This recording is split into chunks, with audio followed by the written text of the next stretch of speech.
everyone. In this video we're going to talk about Taylor series, and before we discuss what that is, let me give you information about differentiating a power series, and then that's going to lead into what a Taylor series is. For a power series, we can differentiate it on its interval of convergence.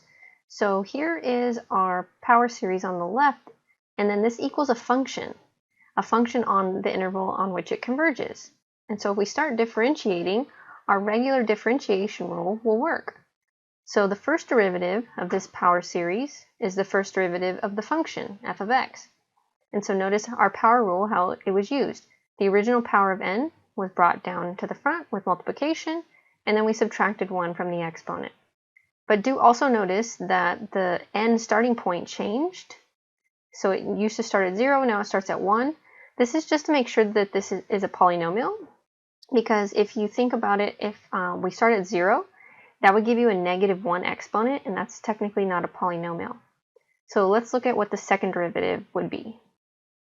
So using your power rule again, you would bring this power n minus 1 down to the front with multiplication, subtract 1 from that exponent, and get n to the -2 power. And so regular differentiation on that, your same rule, power rule, will work on these power series where they converge. Okay? And then the derived series converge also on the original interval. Now what we're going to discuss in this section is what's called the Taylor series, a very important series. So just a little bit of fine print here. We have to let f be a function with derivatives of all orders throughout some interval containing a, where a is the center, if you recall, as an interior point. Okay, so then what a Taylor series is the series, okay, generated by f at x equals a. It just looks like this. So it's this series where we start from k equals 0 going to infinity with our summation. And then this notation right here, f to the k, this is a derivative. So whenever you see parentheses like this as the exponent, it's really denoting a derivative. So this is saying the kth derivative of f, okay, at a. So this is like f of a, the derivative at a, over k factorial times the quantity x minus a to the k power. So I know that sounds like a lot, but just look at the expanded version. So the first term, when k is 0, you just get your function of at a, f of a. Then the next term is your first derivative. So this is just f to the, that would be like a little 1 in the parentheses for k, and that would represent first derivative. So first derivative of the function at a times x minus a. And then the next term is the second derivative of your function evaluated at a over 2 factorial. So notice, remember the factorial was down here. And then times x minus a quantity squared. And then the next one would be the third derivative over 3 factorial times x minus 3 quantity cubed, and so on and so on. So this term is just the nth derivative over n factorial, and then x minus a to the nth power. Okay, so this is a very special series called the Taylor series. Then we have what's called the Maclaurin series, which is just the Taylor series, but you can think of the center value a as 0, and then that's just has a different name. It's the Maclaurin series. So the Maclaurin series is the Taylor series, but a is 0. So f of 0 plus f prime of 0 times x plus f double prime of 0 times x squared over 2 factorial, and so on and so on. Okay, now there is a Taylor polynomial as well. So there's a Taylor series and then the Taylor polynomial. So our background here, a little fine print statement. Let f be a function with derivatives of order k. Okay, so k just is order 1, 2, and so on up to some number we're calling n, in some interval containing a, the center value, as an interior point. Okay? Then for any integer n from 0 to capital N, okay, so for any values between 0 and capital N, the Taylor polynomial of order n generated by our function f at x equals a is the following polynomial. Okay, so very much what we just saw on the previous slide, that is now what we're calling our Taylor polynomial when we look at the right side, the polynomial version of our series. So the series in the previous slide was, the left side was our summation notation. Now we're calling the right side a Taylor polynomial. Okay, so we will look at an example discussing this. Okay, let's take a look at this first example. Find the Taylor series and the Taylor polynomials generated by the function f of x equal to e to the x at x equals 0. Okay, so our format for our Taylor series, we need to start finding derivatives. So we need our first derivative, and officially we're going to evaluate it at this point, but I'll wait on that till the next step. So the first derivative of this function just so happens to be e to the x again. The second derivative of this function is e to the x again. And so let's just go all the way down to the nth derivative here, is still going to be e to the x. So very nice one to start off here. Now we evaluate the derivatives at this point that we're given. For us, that's 0. So first derivative, e to the 0 is 1. Second derivative, if I plug in 0, I'm going to get 1 again, and so on. For the nth derivative, if we evaluate it at our point, this is still 1. Okay, now put this together so that we can write our Taylor series. Our format goes like this. We have f of x, in our case f of 0. Then we add the next term, which has the first derivative at our point, times x minus this value, x minus the center. First derivative, this is raised to the first power, over 1 factorial. Okay? The next term is going to be the second derivative evaluated at 0 times x minus that number to the second power over 2 factorial.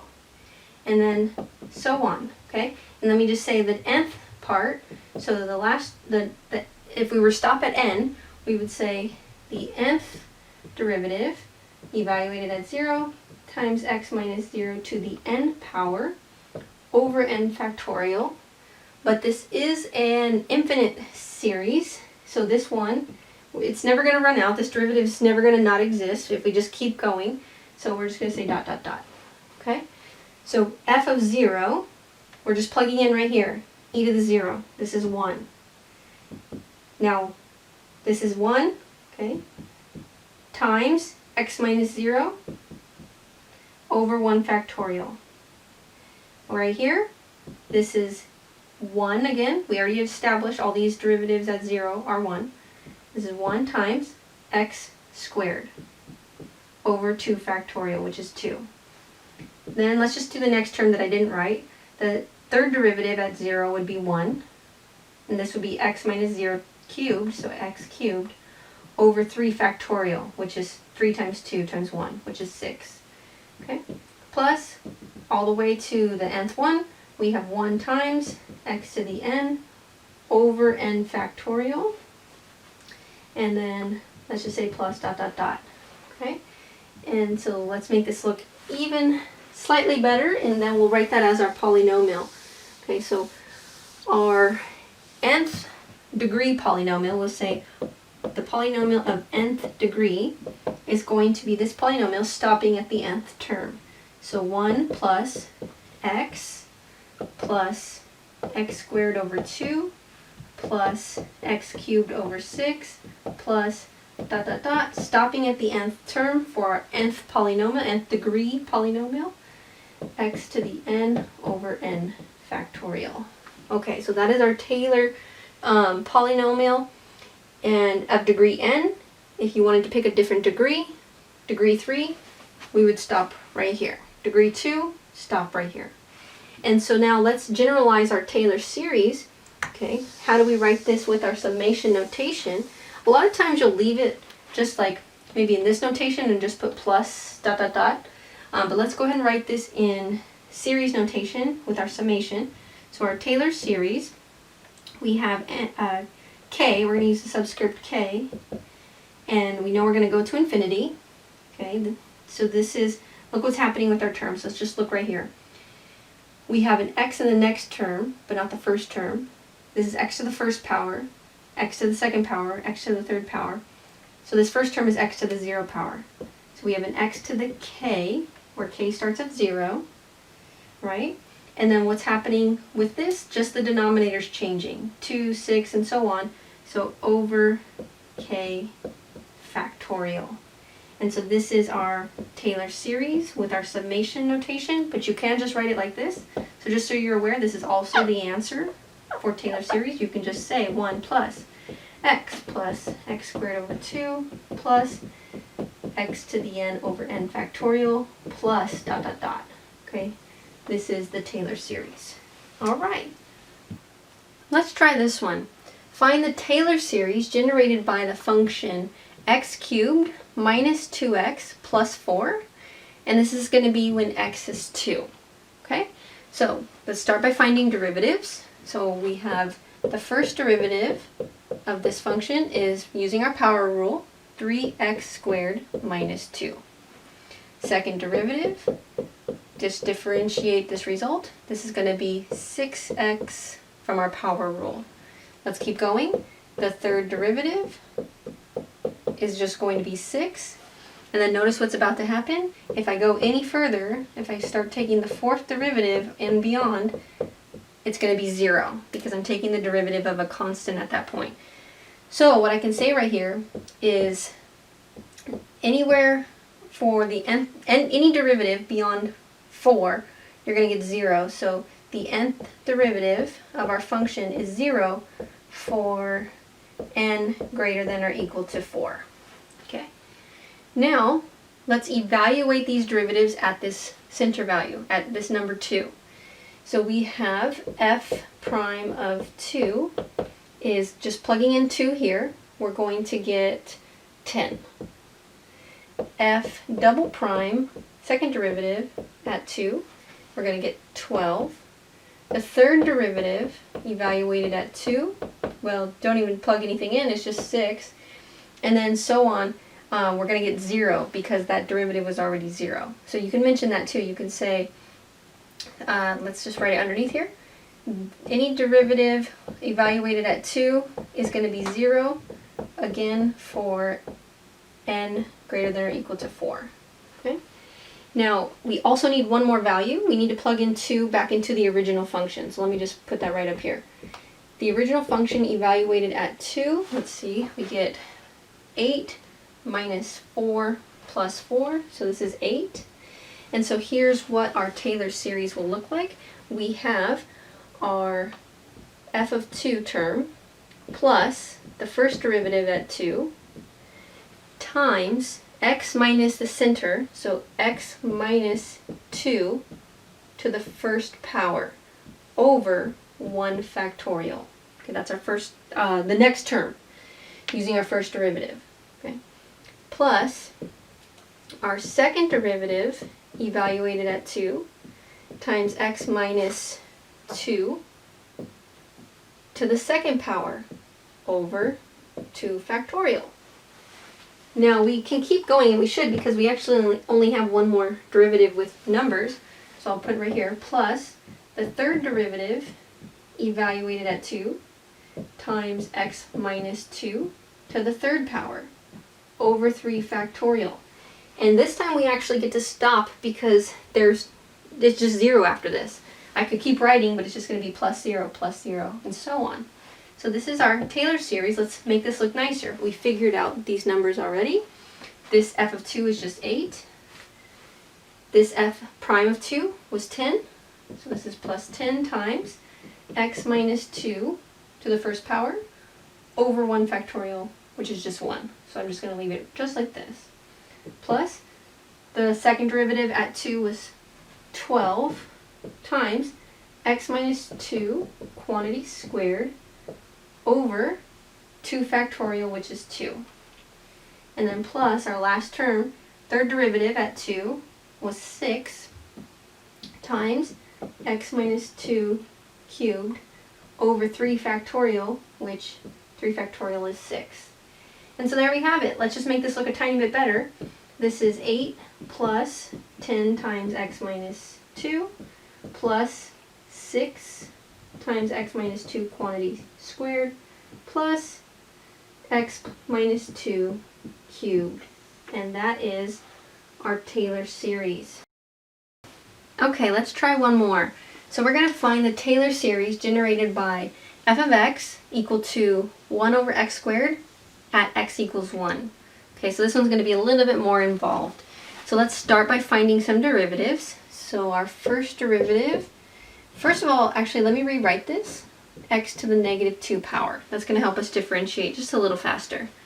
So first derivative is going to be negative 2 times x to the negative 3 using our power rule. Okay, let's make that look a little bit better. That's negative 2 over x cubed. Second derivative, using our power rule again, this becomes 6 x to the negative 4, or 6 over x to the 4th. Let's do another. So third derivative of x, this is going to be negative 24, using our power rule, times x to the negative 5. So negative 24 over x to the 5th, and so on. Okay, let's see if we can generalize this derivative. We're gonna have to kind of look for a pattern. So we have the nth derivative of our function at x. Let's see what we can come up with. Well, what it's looking like is that the powers on x are increasing, but technically, since they're in the denominator, they're really decreasing. But let's see if we can correspond what's happening with our term number or our derivative value. So remember, n is representing the derivative. So over here, n is 1 for the first derivative, n is 2 for the second derivative, n is 3 here. Nth derivative, n is n. So it looks like we have, for the first derivative, an exponent of 3. Second derivative, exponent of 4. Third derivative, exponent of 5. So if you're kind of seeing the pattern with that, for the nth derivative, it looks like we're going to have x to the n plus 2 power. It's always 2 more than whatever derivative we were working with on x for that power. How about the numerator? Where are we getting these numbers from, and is there any pattern with these numbers? Well, we go from negative 2 to 6 to negative 24. One thing to notice is that the signs are alternating, negative, positive, negative. The next one would actually be positive. So there is going to be a negative 1 to a power here. And let's see really quick. Our first term, when n was, our first derivative, when n was 1, we had a negative. So let's go ahead and just put negative 1 to the n.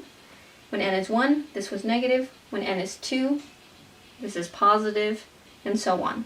Okay. Now how about the number? 2, 6, 24, and what would be next?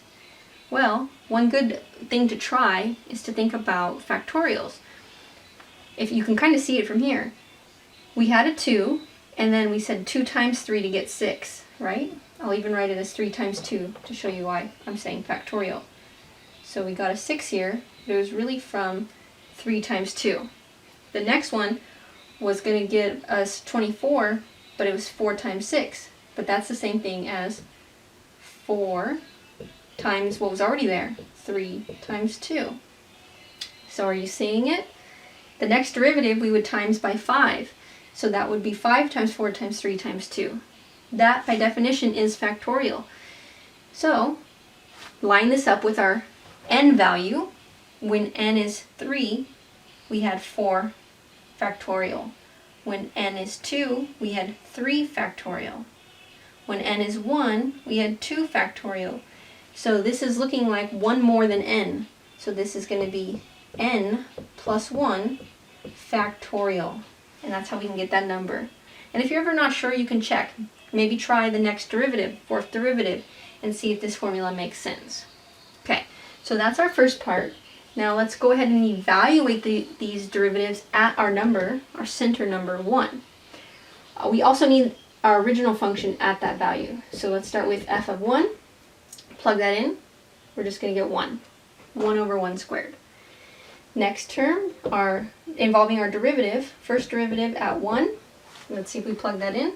That's going to give us negative 2. second derivative at 1 is going to give us 6.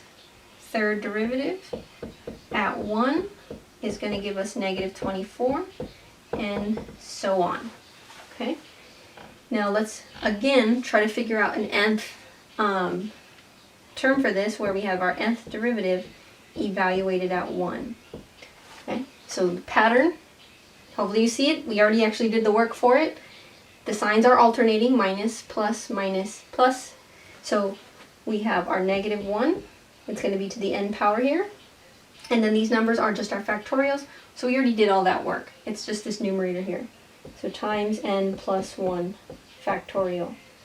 Okay, so let's put this together and see what we can do for our Taylor series. Our Taylor series is f of our center number, f of 1, plus our first derivative at that point times x minus our center to the first power over 1 factorial. I'm just doing our format for our Taylor series. Next term, we have our second derivative at 1 times x minus 1 to the second power over 2 factorial. Okay, let's keep going. Let's do a few more terms. Third derivative at 1 times x minus 1 to the third power over 3 factorial. And then we do want to just go to the nth one. I'm going to go ahead and just leave that blank for now. We'll just focus on what we have going on here and kind of summarize it at the end. So let's make this look nicer. Let's get some numbers here. F of 1 was 1. F prime of 1 was negative 2. This is x minus 1 to the first power, and then the denominator is 1, so I won't write it. Over here, this is going to be f double prime of 1, which was 6, times x minus 1 squared. 2 factorial on bottom is just 2. Then f triple prime of 1 was negative 24. Then we have x minus 1 cubed over 3 factorial, which is 6, and so on. Okay, let's see what we get if we just make this look a tiny bit better. Let me just move it over here. Okay, so we have first term, I'm just copying it over here, is 1 plus, actually, let's go right into our negative, minus 2 times x minus 1. Next term, this is going to be 3, so plus 3 times x minus 1 squared. That's this term. Last term that I wrote, this is going to become negative 4, so minus 4. And let's get this out of the way so you can see very clearly what's about to happen. Minus 4 x minus 1 cubed, plus so on. Alright, so what we have going on, this is our function expanded as a Taylor series. This is 1 over x squared. It equals this. Okay? So that is our answer, but let's also write it as a series since it keeps going, an infinite series. So far this is my answer, but then I can also say that this is the summation from, let's use n. N goes from 0 to infinity, and let's generalize this. So now looking at what we have going on here, can I generalize this? And you might see the pattern, and if you don't, you can always just keep doing a couple more terms and you'll start to see it. Look at your coefficients, 1, 2, 3, 4, okay? And they alternate signs. Okay, that's where we had that negative 1 to the nth power. That's the alternating sign part. Let's just verify. When I plug in 0, that's going to be a positive 1. That's the first term is positive, so that works out. Okay, now this number, 1, 2, 3, 4. Line that up with your term number. Okay, when n is 0, so let me write it in a new color. When n is 0, we got out 1. When n is 1, we got 2 as a coefficient. When n was 2, we got 3 as a coefficient. When n was 3, 4 was a coefficient. So this is looking like our coefficient is n plus 1. Okay, that's this number in the front here. And then what's also the next thing to write is just what's happening with our x. it's just x minus 1 to different powers, and the power here, well, there's no x minus 1, so the power was 0. X minus 1 to the first power, x minus 1 to the second power, x minus 1 to the third power. These powers match with n, so this is just x minus 1 to the n power. Okay, we did it. So this whole thing is our Taylor series for 1 over x squared. Okay, and then that's it.